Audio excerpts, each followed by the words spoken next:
अगर मैं आपसे कहूं कि हमारे संविधान के अंदर यह लिखा गया है कि बलात्कार करने वालों के दोनों हाथ पैर को काट कर उसे अपाहिज बना दिया जाए, तो क्या आप विश्वास करोगे? बिल्कुल नहीं, क्योंकि अगर ऐसा होता तो आज हमारे देश में सैकड़ों की तादाद में जो बलात्कार होते हैं वो होते ही नहीं।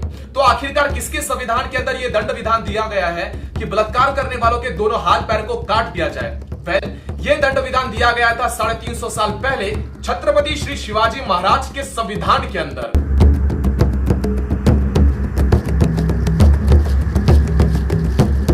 छत्रपति शिवाजी महाराज की आयु केवल 17 वर्ष की थी।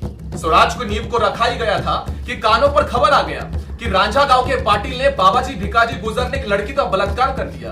अब स्वराज के नींव को रखा ही गया था इसलिए क्योंकि परस्त्री को अपना माल की हक समझने वालों को मौत से रूबरू कराया जाए।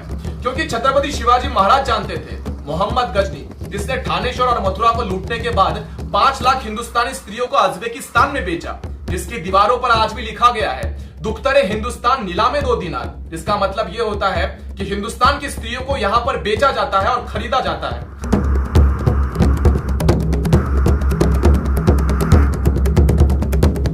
छत्रपति शिवाजी महाराज ने बाबाजी भिकाजी गुजर को बुलाया, उसके दोनों हाथ पैर काटकर उसे जिंदा लाश बनाकर छोड़ दिया। 350 साल पहले छत्रपति शिवाजी महाराज के स्वराज का यह पहला मुकदमा था और स्वराज के ये संविधान का पहला दंड विधान था। तो चलिए थोड़ा सा ध्यान देते हैं संविधान के आज के दौर के बारे में, हमारे 21वीं सदी के संविधान के बारे में। 350 वर्ष पूर्व एक महिला के बलात्कार की सजा उसके दोनों हाथ पैरों को काट के उसे अपाहिज बना दिया था। एक महिला के बलात्कार की सजा ये थी, तो लाखों महिलाओं के बलात्कारों की सजा क्या होनी चाहिए?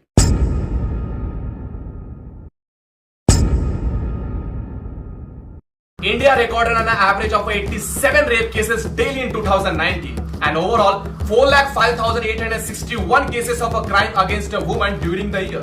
And this is just a 10% of all crimes against a woman.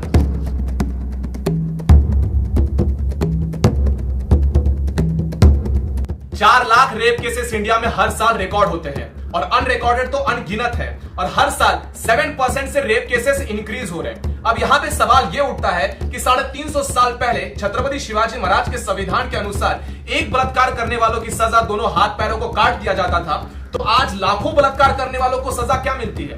हमारे संविधान के अंदर कुछ तो प्रोविजन होगा। Let's have a look.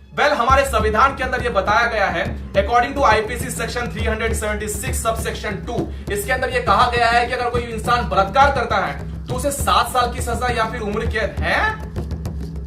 ये कौन सी सजा है?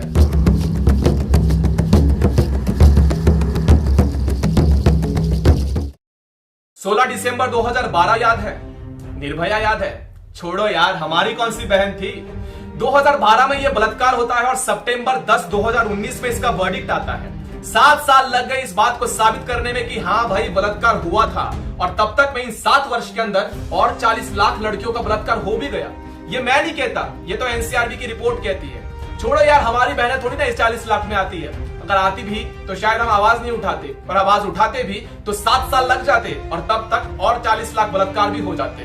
मेरा सवाल बस इतना ही है कि 350 साल वर्ष पूर्व अगर छत्रपति शिवाजी महाराज के स्वराज में ऐसा हो सकता है तो आज तो हम आजाद हैं, तो कॉन्स्टिट्यूशन में चेंज क्यों नहीं हो सकता?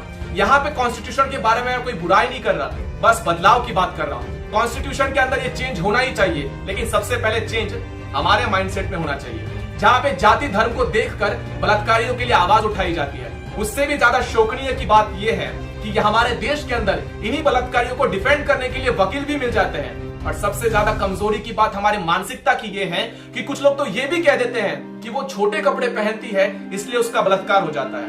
इन जैसे लोगों से मैं बस इतना सवाल पूछना चाहता हूँ कि उस 6 साल की मासूम के लिए मैं कौन से कपड़े सिलवाऊं जिसे देखकर तुम्हें उस 6 साल की मासूम में एक बच्ची नजर आए, अपने हवस की शिकार नहीं।